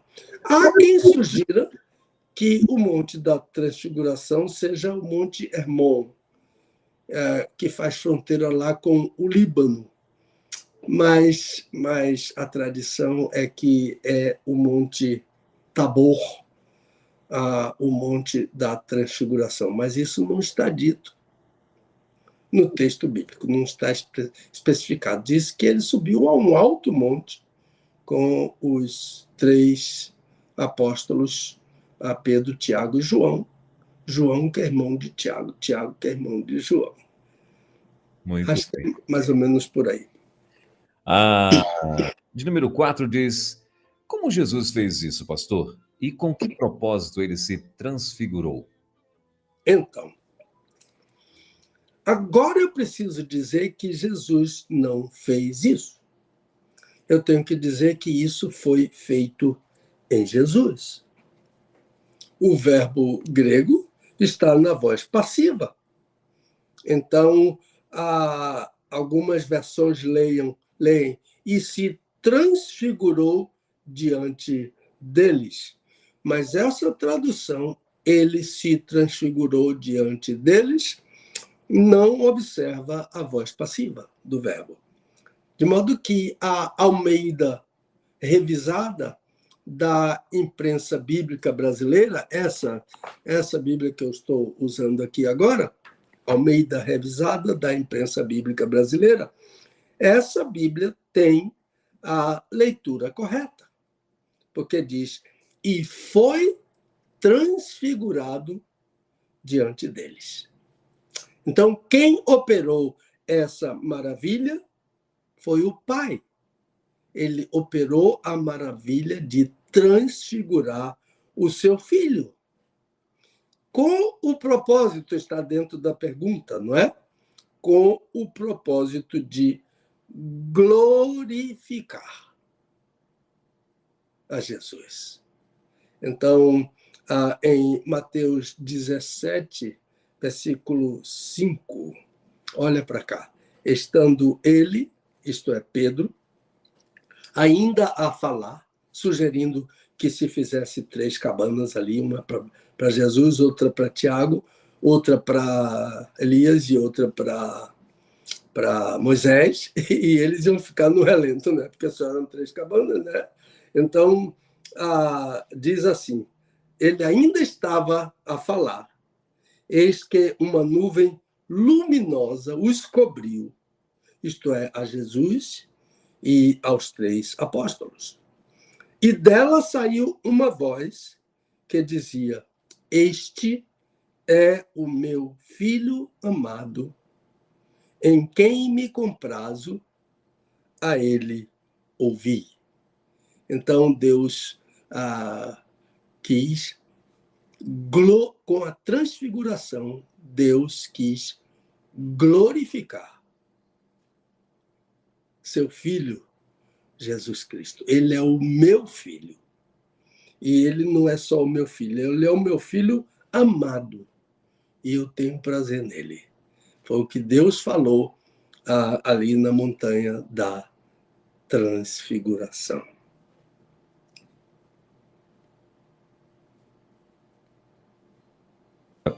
Agora são 11 horas e 40 minutos. Vamos lá para a próxima, meu pastor. Pastor, o que Pedro quer dizer com o poder e a vinda de Jesus?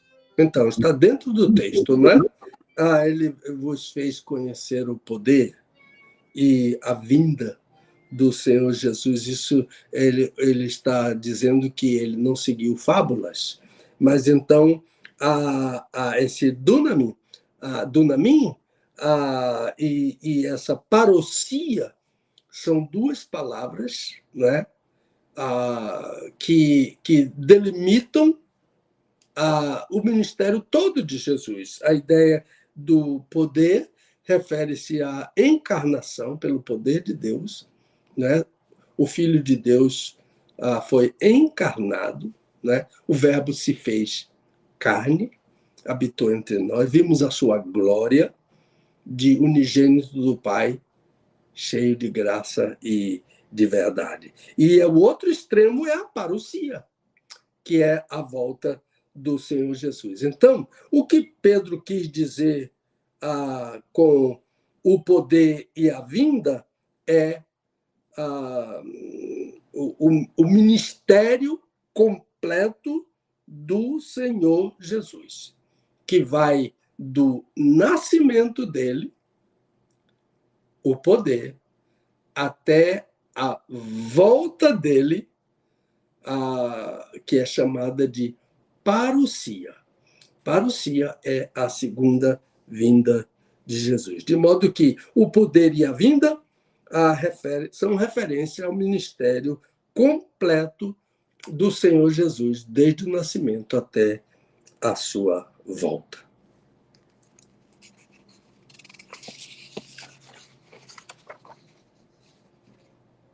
Ah, 11 horas e 42 minutinhos. Vamos para a próxima pergunta, de número 6, pastor. Diz assim: pastor, o versículo 17 afirma que Jesus recebeu honra e glória.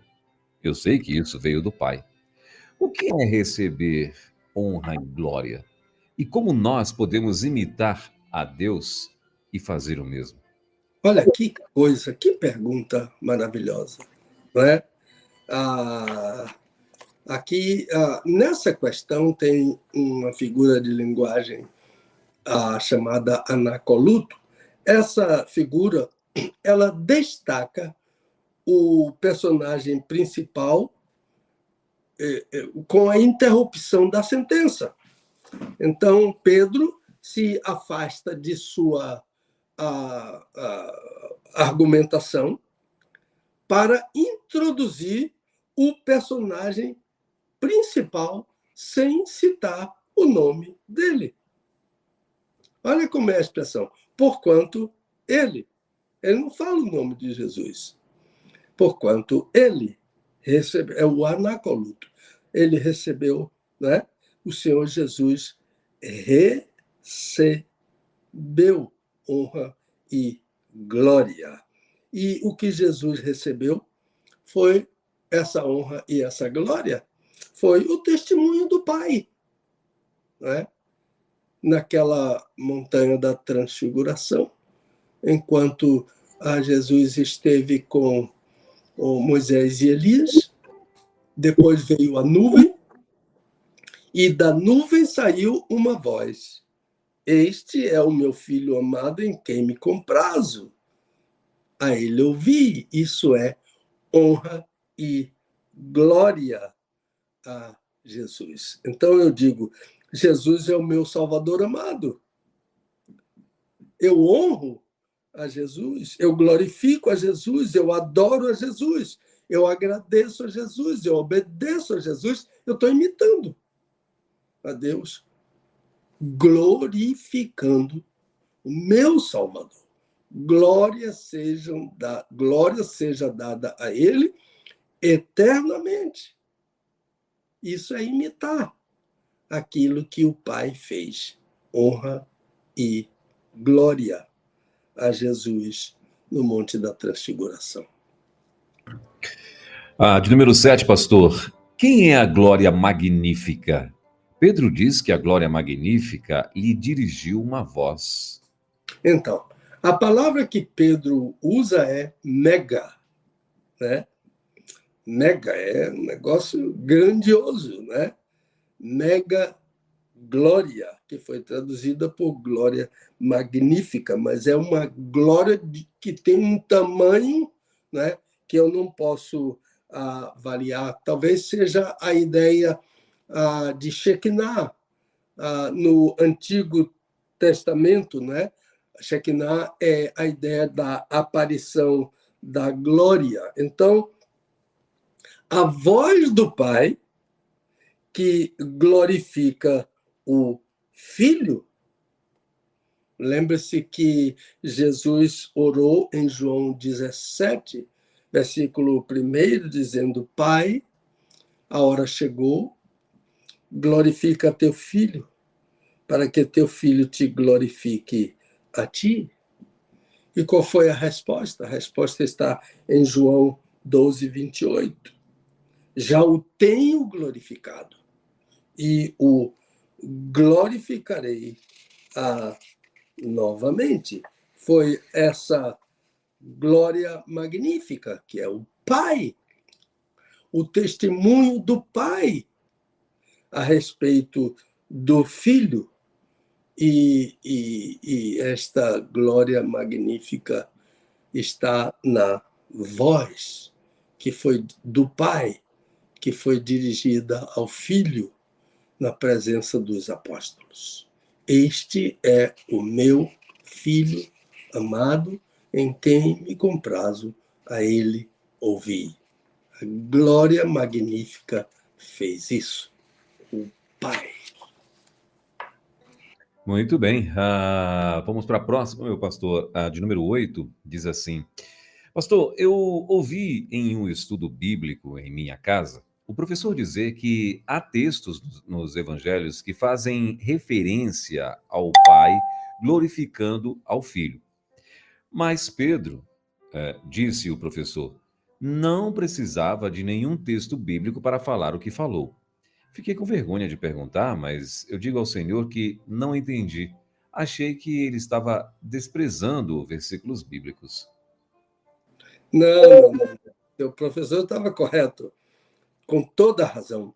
Pedro não precisava de textos bíblicos para dizer o que disse. Nem Pedro desprezou textos bíblicos.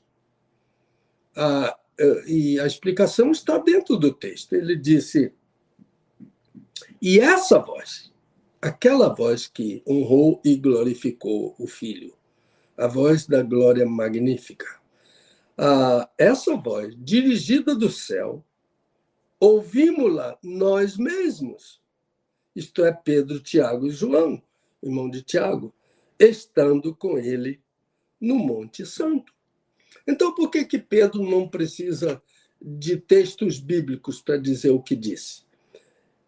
É porque ele foi testemunha ocular desse maravilhoso momento com Jesus na Montanha da Transfiguração.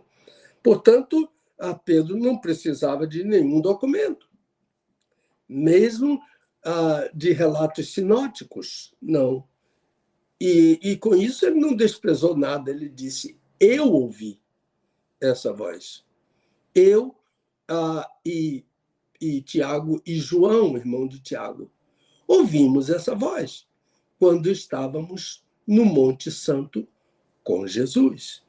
Testemunha ocular, não precisou de nenhum documento. Então, Pedro, além de não precisar de nenhum documento, ele não desprezou nenhum documento. Ele simplesmente disse: eu ouvi, eu testemunhei. Eu sou testemunha ocular da glória e da honra que Jesus recebeu na Montanha da Transfiguração.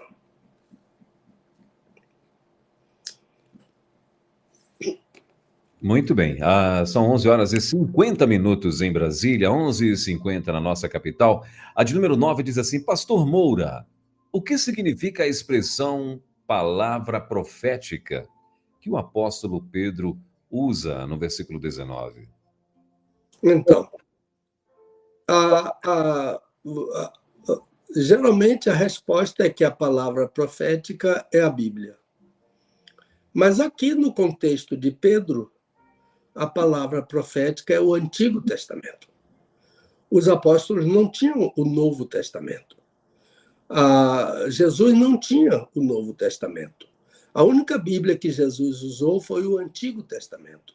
A única Bíblia que Paulo usou e os apóstolos usaram foi o Antigo Testamento. Paulo cita o Antigo Testamento, o autor aos Hebreus se baseia no Antigo Testamento em tudo. Paulo usava a Septuaginta, né? Sim, Paulo cita a Septuaginta. Então, a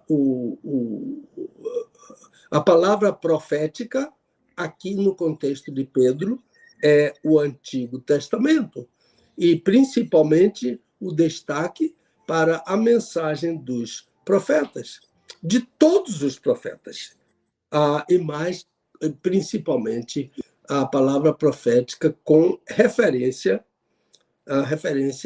proféticas que apontam para o Messias de Israel, Jesus, o Messias de Israel, que é Deus. Por isso que diz, porque um menino nos nasceu, um filho se nos deu, seu nome é maravilhoso Conselheiro, Pai da eternidade, Príncipe da paz. Isso é a divindade de Jesus no Antigo Testamento. Porque que esse menino é o maravilhoso Conselheiro. é o Pai eterno, é o príncipe da paz. Então, a referência de Pedro é o Antigo Testamento, e com destaque principalmente para as profecias que apontam a Jesus como o Messias de Israel, o que de fato ele é, ainda que não seja reconhecido pelos seus irmãos, mas ele é o Messias de Israel, e muitos deles, isto é, judeus, já o reconhecem como Messias, como seu Messias, como Messias dado a Israel. Então, na montanha da transfiguração, o Pai, lá dos céus, falou da divindade do Filho, cá na terra. Então, isso os profetas fizeram ao longo do Antigo Testamento. Então, por isso, um grande teólogo afirmou que a expressão de Pedro, temos ainda mais firme a palavra profética, é mais um testemunho que se associa ao testemunho do Pai na montanha da transfiguração. Então, esse testemunho diz: Jesus é Deus, Jesus é divino. E mesmo que algumas doutrinas falsas, de seitas falsas, neguem a divindade de Jesus, isso pouco importa. Jesus é Deus, quer queiram, quer não queiram.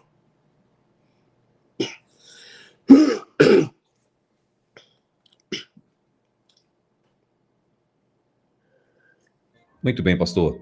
A última pergunta acho que a última pergunta, na verdade, eu acho que o senhor já até respondeu, né? Eu acho que o senhor já até respondeu aí com a 9, que a última pergunta diz o seguinte: pastor, a palavra profética é a Bíblia? Então, está mais ou menos respondido, mas não está todo respondido. Quando Pedro está falando, a referência é ao Antigo Testamento, sim. Isso já falei na pergunta 9. Agora, o nosso grande teólogo batista, Dr. Robertson, A.T. Robertson, o nome dele é Arquibaldo, nunca vi esse nome, Arquibaldo A.T. Robertson, ele sugere que o dativo da expressão mais segura refere-se à profecia messiânica. E a profecia messiânica segura a nossa mente. Olha que explicação maravilhosa do Dr. Robertson. A profecia, então a palavra segura é a ideia de que a profecia messiânica segura a nossa mente. Ninguém deu essa explicação antes do Dr. Robertson. Então, é um dativo. O caso do texto mais segura é um dativo. Então, para fechar essa divina explanação, inspirada explanação petrina, ele fala em uma luz que brilha em lugar escuro até que o dia amanheça e a estrela da alva surja em vossos corações. O nome dessa estrela é Fósforos. Fósforos. A palavra fósforo, né? A ideia, né, na ciência, a ideia popular, é que essa estrela é Vênus, mas na Bíblia, em Apocalipse 22, versículo 16, essa estrela é Jesus. Olha o que Jesus diz: eu sou a raiz e a geração de Davi, a resplandecente fósforos, estrela da manhã. E Pedro afirma que essa estrela vai brilhar sobre nós até que o dia amanheça e a estrela da alva, Jesus, brilhe sobre nós, o próprio Jesus. Irmãos, o céu não precisa de sol. O céu não precisa da lua, da luz do sol, nem da luz da lua. João ouviu Jesus dizer: a cidade não necessita nem do sol, nem da lua, para que nela resplandeçam, porque a glória de Deus a tem iluminado, e o Cordeiro é a sua lâmpada. Que coisa maravilhosa! Jesus é a estrela da manhã. Esse dia que vai amanhecer é o dia da ressurreição. Nesse dia, Jesus vai brilhar sobre nós, em nossos corações. Amém. Glória a Jesus. Muito bem. 2 minutinhos faltando para o meio-dia na nossa capital, 2 minutos faltando para o meio-dia em Brasília. A gente está quase chegando ao finalzinho de mais um Desvendando Versículos Difíceis da Bíblia. Mas antes, meu pastor, para a gente ganhar tempo, eu quero devolver para o senhor fazer aí seu fechamento. Olha, Welber e meus irmãos, eu fico detido, impressionado com Pedro, um pescador iletrado, escrever isso que ele escreveu. Isso é uma página apoteótica. Esta mensagem dele sobre o poder, a vinda do Senhor Jesus, a majestade do Senhor Jesus. Ele viu aquilo, não é? Eu estava ouvindo uma entrevista de um homem e ele queria muito pegar o emprego. E o entrevistador perguntou a ele: você está falando muito bem, mas você sabe escrever? E ele disse: eu não sei escrever uma linha. Mas eu queria o emprego, eu disse ao homem que eu sabia escrever. E o homem gostou da minha entrevista e me contratou imediatamente. Mas eu não sabia fazer nada, porque era para escrever. Então, como é que este homem, pescador, iletrado, escreve uma página dessas? Então, a ideia é o poder de Deus sobre a vida dele. O Espírito Santo, usando este homem, como usou muitas vezes. Lembre-se que o Sinédrio ficou extasiado, de ver aqueles homens iletrados falando do modo como Pedro falou diante do Sinédrio. Porque Paulo não. Paulo era um homem com toda a cultura. Mas Pedro não. Pedro entendia de anzol, de vara, de maré, essas coisas assim. E de botar lá e sair e pegar o peixe.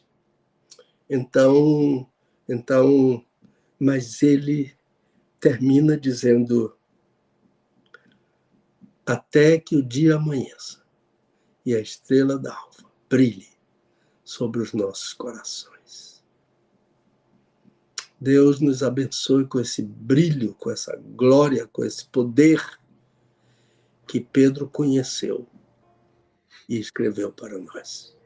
Amém, amém, amém. Muito bem. 12:01 na nossa capital, estamos aí chegando a mais um Desvendando, ao finalzinho, né, de mais um Desvendando Versículos Difíceis da Bíblia.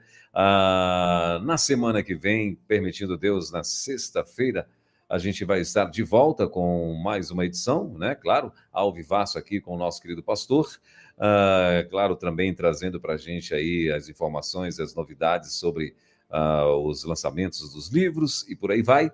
Bom, meu pastor, a gente quer agradecer. Eu estou esperando aqui, eu tinha pedido para o meu amigo Luiz o assunto da próxima semana, mas eu acho que ele não mandou. Meu amigo Luiz não mandou aqui. Não, deixa eu ver se ele mandou. Não mandou. Eu estava querendo o assunto. Deixa eu ver se ele mandou aqui. Bom, na próxima semana, a gente vai estar resolvendo aqui ainda, né? Na próxima semana, o que vai estar acontecendo, a gente vai estar resolvendo e aí a gente avisa, então, aqui na rede ao vivo. Bom, gente, 12:03. Pastorzão, obrigado, então, mais uma vez, né? Bênção demais. Semana que vem, para você que estava aqui ouvindo esse bate-papo, né? Ouvindo aqui mais esse aulão, semana que vem você tem a oportunidade de fazer umas perguntas sobre esse assunto, né? Eu tenho certeza que vai chover de perguntas aqui. Né? O que eu tenho notado é que as perguntas do programa anterior, às vezes, está sendo até mesmo mais envolvente do que do assunto do dia, né? Mas o que bom que, né, o assunto do dia está sendo meio que uma introdução, e na semana que vem a gente pega e capricha mais nele, né, pastor? Eles consertam as minhas explicações. Isso aí. Ajudam muito. Olha aí. Pastorzão, bom fim de semana, Deus abençoe. Sexta-feira que vem, permitindo Deus, a gente vai estar de volta, então, com mais um Desvendando Versículos Difíceis da Bíblia. Bom fim de semana, abraço em toda a família e até lá, então. O Senhor abençoe a todos. Valeu, ótima semana, pastorzão, obrigado. Desvendando textos difíceis da Bíblia, com o pastor Pedro Moura. É tempo de desvendar mais um texto de difícil compreensão nas Escrituras, aqui na Rede 316.